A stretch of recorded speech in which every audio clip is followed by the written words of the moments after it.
For my presentation, I will read and analyze a retelling of The Frog King by the Grimms. Let's first look at what I changed in the fairy tale from the original. Firstly, I have a queen instead of a king ruling. Secondly, the daughter and the queen don't let the frog into the castle because he is ugly and poor. Because of this, there is a focus on wealth and beauty. Lastly, the queen and daughters are birds, 'cause why not? Let's hear the story. Once upon a time, there lived a queen with beautiful daughters. The youngest was as beautiful as the sun, as she was yellow. The daughter loved to play with her soccer ball down by the lake. One day, her ball fell in the lake, and she was so devastated that she cried and cried. An ugly frog heard her crying and said he would help her, but only if he could live like she did in the castle and even sleep in her bed. The daughter didn't like that idea, but wanted her soccer ball back so much that she agreed.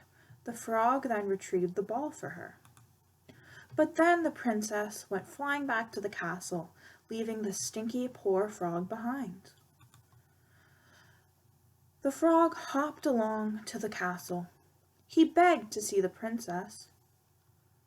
But the princess said, "I don't want you to live with me, as you are poor and ugly, and I am beautiful and rich." "Begone, frog," she yelled as she slapped the frog away. And the birds lived happily ever after without the frog.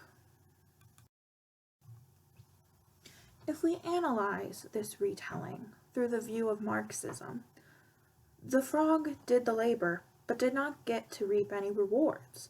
The frog believed that he deserved to live in luxury because he had done labor for the princess, but the birds denied him. This plays into the fallacy that if you work hard enough, you will be able to get ahead in capital.